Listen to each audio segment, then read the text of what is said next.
5 not so obvious ways to refine your property. Maybe some people had a great year. Maybe some people had a bad year in 2025. They want to go into 2026. Yeah. Okay. Like everybody, making it better, new resolutions. How can I do that? We're going to go over 5 ways for you.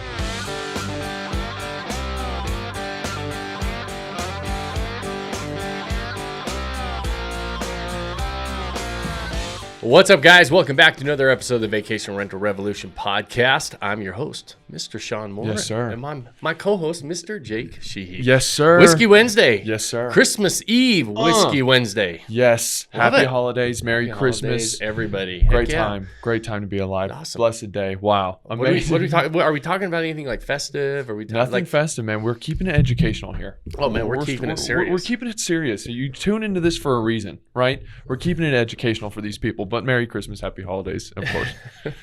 But Hey, well, I would like to keep it a little Christmassy, so I'm going to try to sprinkle in some Christmas cheer on my answers then. Okay, I like it. Hey, I like it. I like it. I mean, I feel the cheer right now. All right. I'm feeling the cheer. Let's go. What Maybe a little we got snow. on the agenda? Okay, we're going over. The title of this is 5 not so obvious ways to refine your property. Maybe some people had a great year. Maybe some people had a bad year in 2025. They want to go into 2026. Yeah. Okay. Like everybody, making it better, new resolutions. How can I do that? We're going to go over 5 ways for you. We're going to talk about those 5 things. Listen to the whole episode.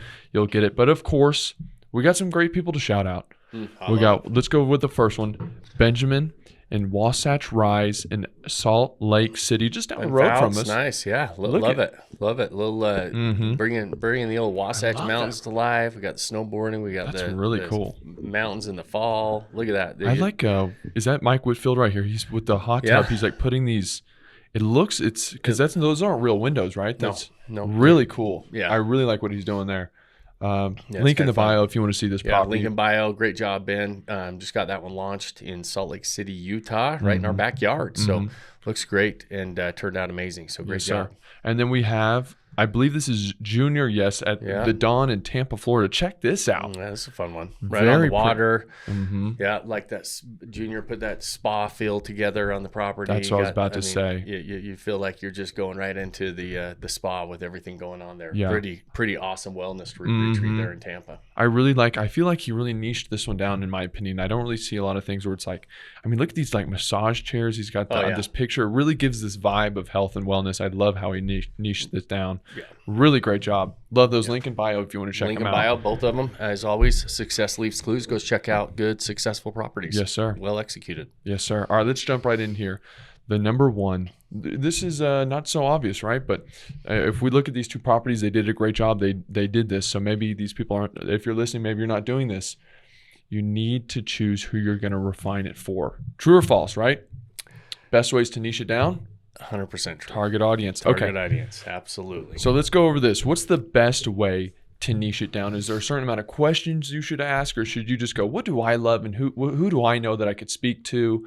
Or should you kind of go out on a not a branch or whatever it's called, but you should go out on a limb and go, I would really love to service those people, even though I don't know really who they are. Or like, that's just really hard, right? Okay. Like people always kind of give me crap about saying, you always say that you got to buy property that for you and these lifestyle assets, and you should be interested in the area, you should be interested in the property, and I always say you should be part of the target audience, right? And it is really, really difficult for somebody to set something up or create a great experience for a target audience that they do not understand. And so I've given this example before. I don't know if we talked about it on the podcast, but right after Teresa had our twins, my wife I definitely outkicked my coverage on when I scored Teresa. That's why I've been with her since we were 15 years old. Right. And so like before she was smart enough to know she could do better. Right.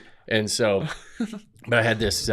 So that's my way of saying she's gorgeous, right? And she is a very in shape, gorgeous, and she's just, so I said, hey, listen, I've got this brilliant idea. You just had kids and you wanted, now you still look amazing. So I'm going to create this program that's for moms that just have babies that want to get back in shape. And it was this exercise program and stuff. Right. And I was like, you know, I get internet marketing and I know how to generate leads and everything else. So I'm like, this will be like, and she has no interest in this, by the way. So I'm like, but I need you to be the face of it. So just be the face of it. I'll get, we've already just have regular pictures and stuff, and then I'll do everything else. Right. And I write all the stuff, and I do this little webinar, but she's the face of it, and I run some ads, and I have this great program, and it just falls flat. I don't even think didn't sell one. Right. And she's like, I'm like, I can't believe this didn't promote or didn't convert. It was like $90 or something. It's cheap. Yeah. And nothing converted. And she looks at it and she reads it and she's like, you are such a dumbass.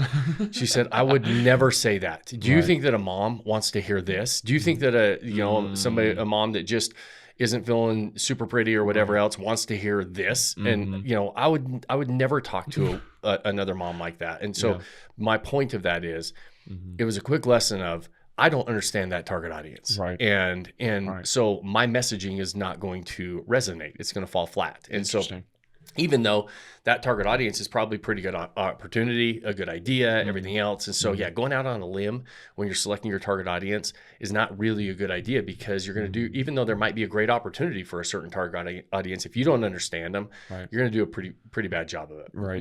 I don't do a lot of mountain biking or anything. Right. So I don't understand, like I ride a bike, right. But I'm not a mountain biker. Right. And so there's a couple of our members' properties that have these properties in Bentonville, Arkansas. I'm thinking of one of them in particular, mountain biking area. Like people love to mountain bike, and they set this property up, and it's awesome. But they thought of every little thing in there that a mountain biker would be thinking about, like from their maintenance stations when they get back, and they can prop these bikes up and they can work on them. They know the right tools to have for those mountain bikers, so they're not traveling with them all. And so, but if I was setting that property up and trying to compete with them, who very much, they are mountain bikers, they understand that group, and then I try to do a mountain biking property that I don't really understand, my maintenance stations are going to look way different than theirs. I'm not going to have the right tools. I'm not going to know exactly what those mountain bikers want at the end of the day. And so you're just going to create a much better experience by staying in your lane. Okay. Yeah. I love it. Let me ask this. Say they have a property already, it didn't perform, and they go, we can definitely niche this down a little bit more. We can find, does the property itself dictate or have a lot to do with who you run down? Like if you want to niche it down more to that mountain bike style. 100%. Yes. So proximity. Okay. The proximity to what you're around. Why are people coming in? What's the layout of the property? Is it like, because your target audience you might be saying, hey, listen, I'm going after the adventure seekers, but are you going after an adventure seeking family? Are you going after adventure seeking couples? Are you going after a family reunion base camp for all these adventure seekers? That's going to rely on those two things that we talked about, proximity, and then also, what's the layout? Like, is it, is your property laid out with a bunch of bunk beds? Is it laid out for a couples retreat or whatever else? Right. And so the property is going to be part of that experience for sure. Most of the time, we're at the end of the year, we're looking at our performance, we're looking at next year saying, man, I'd like to do better. Always. Doesn't matter where you're at. If I'm number one, I want to do better. I want to raise the bar in that still, right? So we're looking at the things we can do to make those changes. If you really feel like you're struggling and you're not maximizing your asset, you almost always are being way too general. And so it goes down to pick a target audience, niche it down, be specific, talk very specifically to them, and then create this experience around it. And then you start to tell a story. This last week, we were talking on a podcast. It might publish this week. I don't even know when we're publishing Jasper's conversation next week. So next week. So this it's coming out when you're listening. So it'll be this Friday, right? And so it'll be this Friday. We hear a conversation about a property that did an amazing job of selecting a target audience and then telling a story around that target audience in a very, very crowded area of Blue Ridge, Georgia. And so, and they'll be I'm putting money down on this podcast right now that we'll have them back in a year. They'll be the number 1 4-bedroom in that market. Oh, dude, that property is amazing. Yeah. So, but it's because it's not a better property than everybody else's property. It is because they said, hey, we're going after small families like us, young families like us. We're going to set this property up so that a couple of them can enjoy it together. They created this amazing story around Bigfoot. I mean, it was amazing how they did it. And they just took what we're talking about and applied it to every aspect of what they were doing, to the point where she when it's the story is, this is Bigfoot's cabin. If you read the description on the property, right, it's like hey, you know, he's writing a letter to Bigfoot is writing a letter to the guest, like, hey, I'm on the run from the U.S. government, blah blah. So it's a story that they're telling. And then when she answers the guest reviews, she'll be like, Jake, thanks so much. You'll say something nice, and then she'll answer it and say, Jake, thanks so much for staying on our property. I'll let Bigfoot know. He'll be so happy to know that you enjoyed the property. Like, it's like they're taking it to every single level. Yeah. But because of that, they're speaking to a specific group of people. They created a story and an experience around it, and then they just lean into it. Yeah, I definitely believe they're going to be number one. I think they're amazing. Easiest thing you can do, by the way. It's not. I think it is the simplest thing to do, and the biggest lift that somebody can do. It's hard. I just said it's the easiest thing. It's the hardest thing to talk yourself into doing, because you feel like you need to cast a wider net. Right. But it's the easiest way to stand out in the crowd, which is the easiest way to convert consumers. Interesting. Okay, that was our friction. That was our number 1 point. Let's go to number 2. Friction points for guests. Now, this I'm thinking of. I've had bad. When I say bad Airbnb experiences, it's really sucks when you pay for something and you show up. And man, I'll tell you this one time. Me and my little brother were in Germany. We go into this Airbnb and we're texting the guy. We can't get in. We can't get into the thing, and we're in a country we don't know. Right. And we're trying to get in. We're texting him. He's not answering. He didn't give us the passcode beforehand. Now we're just sitting out there for like 8 hours in a country we don't. And it was this horrible experience. Yeah. So some of these friction points for guests. Have you noticed that are some for across the board maybe that are really hard? Like, I always think entering the home is the number one friction point. Yep. Entry to the home is the thing you have to have dialed in, like dialed in, right? And so, and technology has hiccups, right? The door codes, the Wi-Fi, locks that we all have, and passwords and codes and everything else that you can get in and out of the property. Yeah. Sometimes they have hiccups. So you got to have a backup plan as well. Sometimes these, and so I always, we always have a manual entryway as well, a manual code if we ever need to give it out. But we are very, like, you have to have somebody, if you're managing a property, you have to have somebody available always during check-in time, because those guests need to have, and make sure you're communicating with them. Make sure that, because even if you do send out the code, you've got to be available, because I'm telling you, people don't know how to type codes in. Right. Yeah. And it's like, hey, you might have given them the right code. And if they can't get in and they can't get a hold of you to get in, like, just like you're saying, you remember, how long you're sitting there. And it feels like if you're sitting there for 20 minutes, that feels like 3 hours. Yeah. Right. There's nothing worse than not being able to get into a home. And it's one of the, it's the very start. Right. Right. And it sets the entire rest of the experience up. And so entry to the home is huge. The other thing that we talk about a lot inside of our group is, where are they entering the home? Because not every property enters from the front door. We were just looking at one where it's in a mountain area, and in the wintertime, the kind of the front door goes up some steps, and it's a 2-level home. So your front door is actually on the second level, and you have to go up the deck, and it's kind of around the back. And if it's snowing, you're hauling luggage and everything through all that and everything else. Yeah. So the easiest is you pull up to the garage, and you can enter the garage right there. So we're saying, hey, listen, where should we enter the home? We say, well, the ideal place for the guest, the most easy entry, is the garage. So they're not hauling up all those stairs to get their luggage and everything else. The issue with that is, okay, what's my first impression of the property? I want my first impression of the property to be really good. So in this case, we're like, okay, we need to do something with the garage. Yeah. We're going to make the garage a cool game room, a cool, like it's the welcome center basically, right? And so we're designing it and so you really have to think about, what is the first impression, and like, what does your entry look like for that first impression, right? You never get a second chance for that. And so where are they coming in, making sure it's easy access, making sure they've got different options to get in, making sure you're always available during check-in time, or you or your management company. It drives me nuts when I hear that the property manager is like, well, I gave them the code. I don't need to be, I'm not a 24/7 concierge. Yeah, you are. You really are. You have to be available, because inevitably somebody's not going to be able to get in the house, and you need to be able to help them. And so the Wi-Fi, the Schlagon codes and that stuff, awesome, because we can remote unlock them, or your property manager can remote unlock them.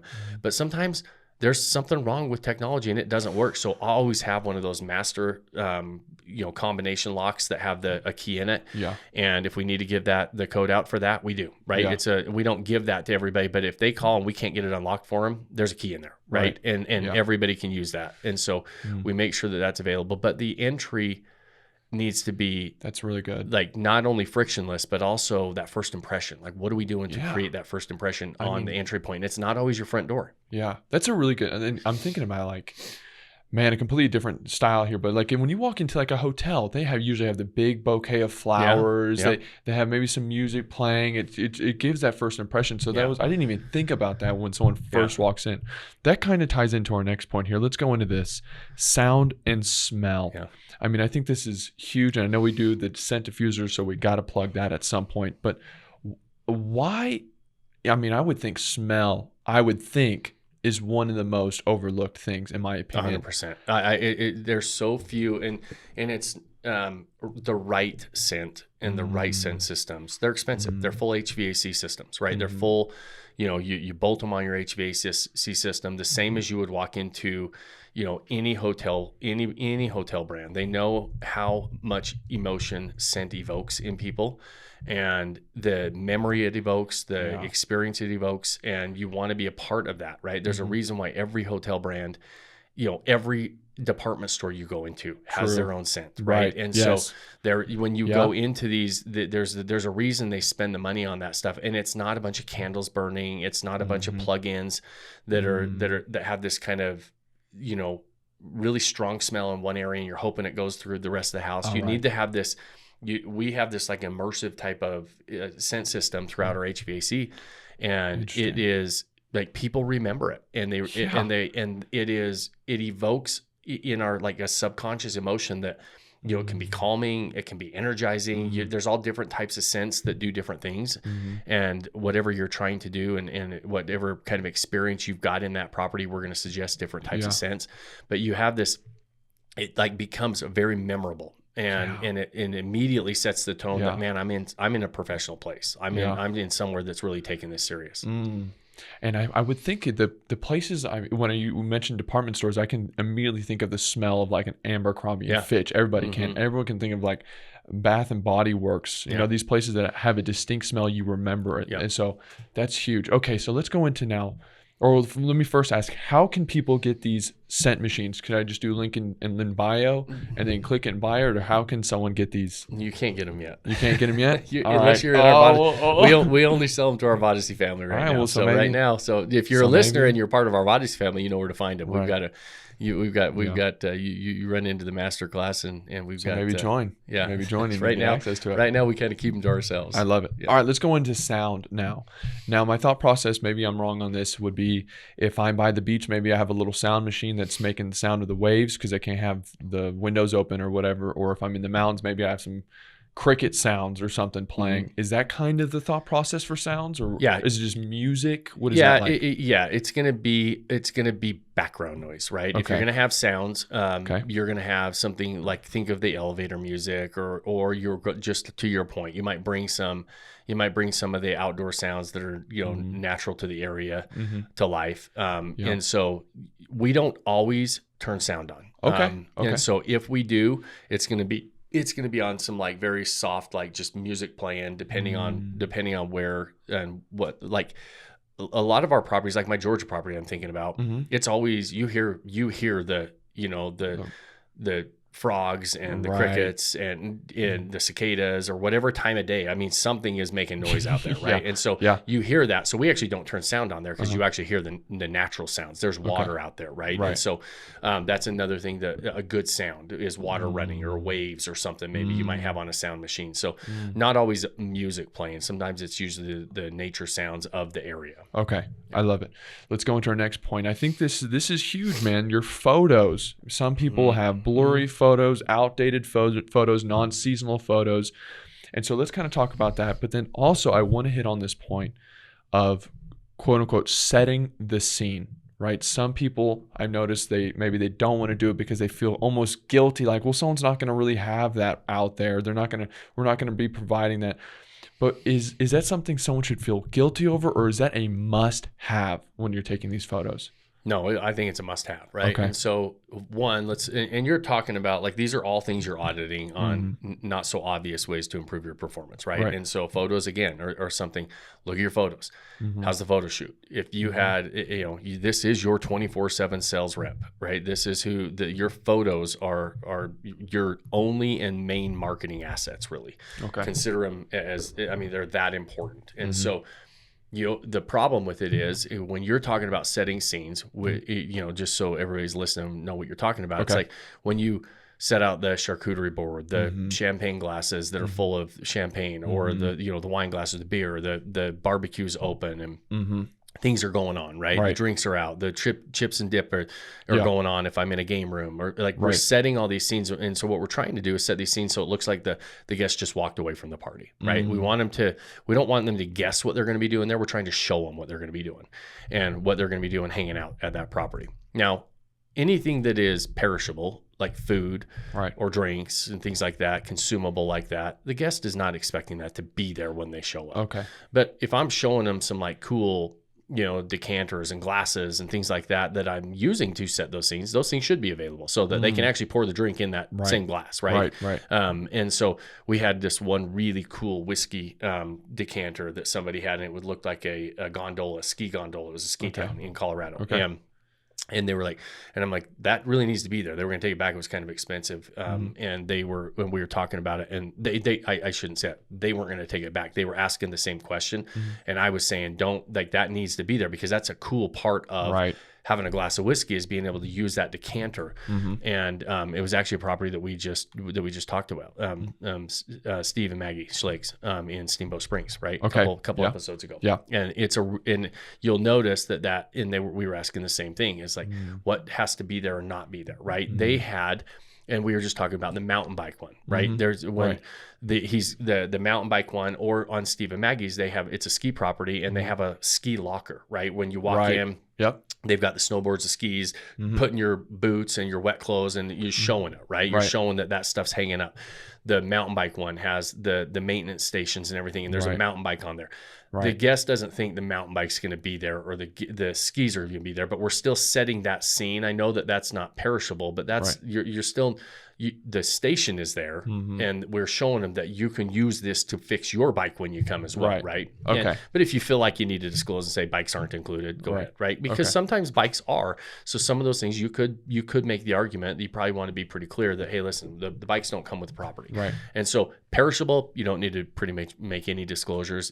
Use your best judgment on anything else that is maybe not going to be there, like a bikes, skis, whatever else. Sometimes it's fairly obvious in my opinion. Other times it might not be as obvious. So you need to disclose it. Okay. What about rearranging their 5 photos? If they notice, maybe should they ever do that? Is something they So you're rearranging them to figure out when it converts. So if your conversion is down, and you feel like the consumer's not converting, it maybe isn't stopping the customer in their tracks, you're not stopping the scroll, and they're not choosing your property for whatever reason, obviously we're going to try different messaging, right? When it comes to selling something, it's like, hey, this messaging is not converting the customer, so we're going to try different messaging.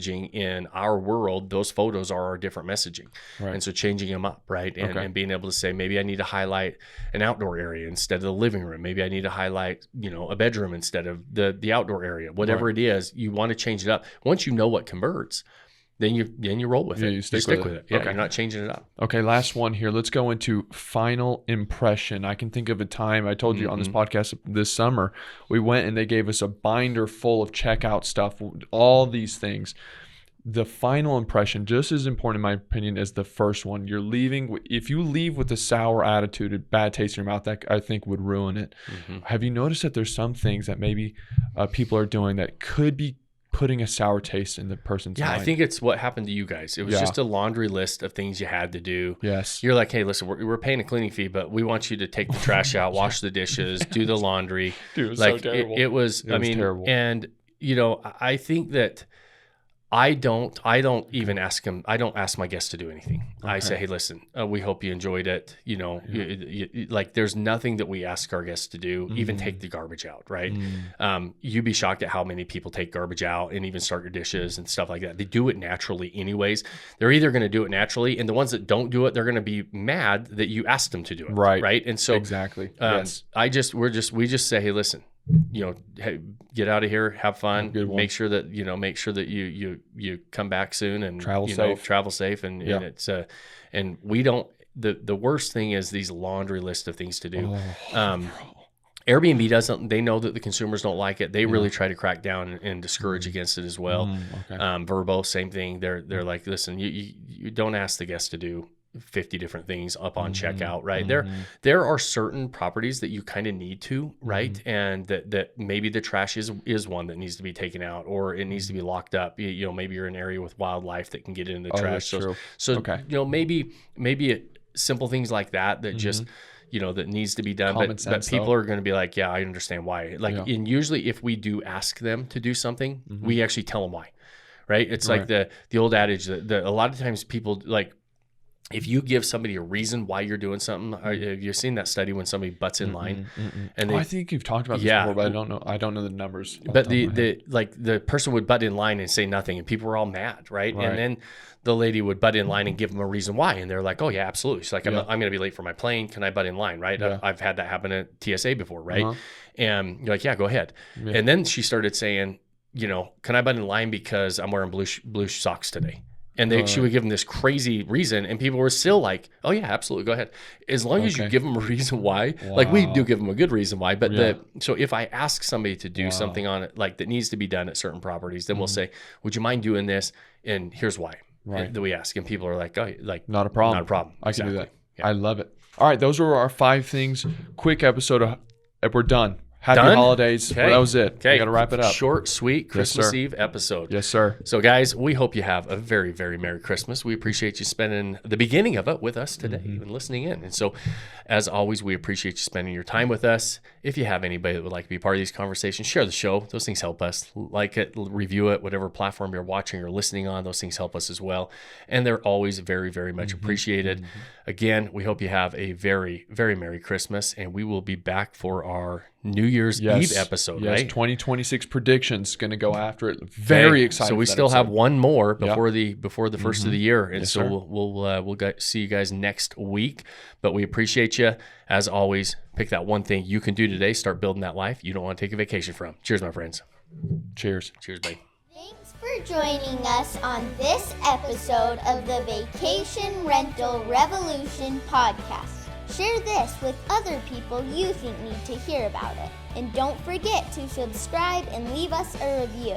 Hey Grace, is there a website? Yes! For more amazing content and expert advice, visit Vodyssey.com. Thanks for listening, and we'll see you on the next episode.